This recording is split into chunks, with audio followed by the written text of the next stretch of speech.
आहा, कस्तो राम्रो टार अनि कति ठूलो क्षेत्रफलमा फैलिएको पनि। यो धादिङको विकट उत्तरी क्षेत्रमा अवस्थित सल्यानटार गाउँ। यही विशाल टारबाटै गाविसको नाम समेत सल्यानटार राखिएको छ। प्रकृतिले यो ठाउँलाई धेरै सुन्दरता दिएको छ, तर मानव जीवनका केही आधारभूत चिजहरू भने यो ठाउँमा उपलब्ध छैन। यहाँ पुग्दा यस्तो लाग्छ प्राकृतिक छटा र मनोरम दृश्यले भरिपूर्ण यो ठाउँमा प्रकृतिले केही चिज दिन भने कन्जुसाइ गरेकी छन्। अन्नबालीको उर्वर भूमि समेत हो यो ठाउँ। मानव बस्ती बसाल्नको लागि पनि यो ठाउँ योग्य छ, तर अहिलेसम्म यस ठाउँमा प्रशस्त मात्रामा बस्ती बस्न सकेको छैन।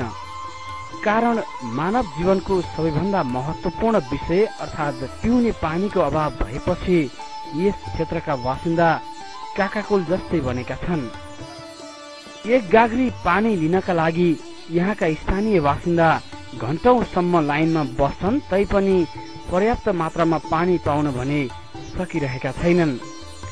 यति बेला यो टारको महत्त्व वात्तै बढेको छ, किनकि यही टारको पूर्व तथा पश्चिम भएर बग्ने बुढी गण्डकी र आँखु खोलाको दोबानमा नेपालको ठूलो जलाशययुक्त जलविद्युत परियोजना समेत बन्दैछ।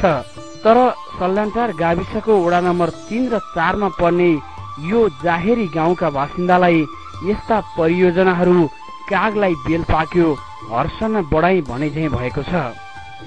किनभने जाहेरी गाउँका बासिन्दाका लागि अहिले बिजुली बत्ती निकै टाढाको विषय हो।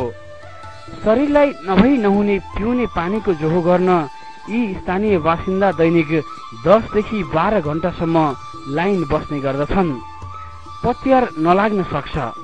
यसरी घण्टौं लाइनमा बस्दा समेत पर्याप्त रूपमा पिउने पानी पाउन नसकेको पीडा स्थानीय बासिन्दाले यसरी पोखे। खाने पानीको सर हामीलाई बढी अभाव छ। यहाँ हामी राति 3 बजेदेखि उठेर पानी ल्याउँछौँ। 7 गाउँको पानी यही धारा हो, अरू अन्त कहीँ पानी छैन। पानी त छ, तलो छ, हामीलाई तलो जान टाढा लाग्छ। खोलाको पानी छ। पानी हाम्रो गाउँलाई एकदम केटाकेटी सुत्न पाउँदैन। हाम्रो अति दुःख छ। हेर्नुहोस्, यहाँ त जात्रा हुन्छ, लडाइँ हुन्छ, भित्रभित्र हुन्छ, खोलामा गाडी फाइन्छ सर। यति दुःख छ हाम्रो। त्यसो त सल्यानटारमा बस्तीको विकासै नभएको भने चाहिँ होइन। प्राकृतिक र वातावरणीय हिसाबले बस्ती बस्नको लागि निकै उपयुक्त ठाउँ भए पनि सिङ्गो सल्यानटार र त्यसमा पनि जाहेरी गाउँमा अभाव छ त पिउने पानीकै। खेतीबालीका लागि नहर कुलो जस्ता विषय यिनीहरूलाई एकादेशको कथा जस्तो लाग्छ रे।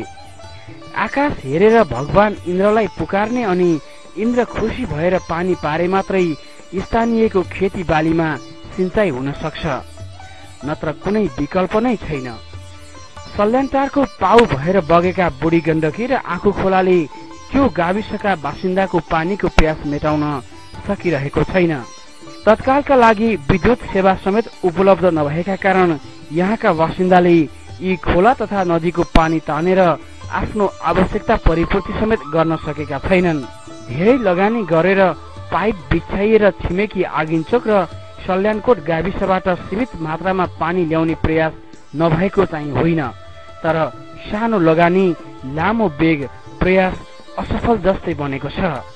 विगतमा भन्दा अहिले सल्यानटारमा मानव बस्ती बिस्तारै बढ्दो छ, तर पनि कहीँ कतैबाट यहाँ पिउने पानी उपलब्ध गराउन पर्याप्त चासो तथा सहयोग नभएको गुनासो उनीहरूको छ। वैकल्पिक उपाय भनेको यसका नजिकै गोकुल खोला भन्ने ठाउँमा एउटा ठुलो मुहान छ।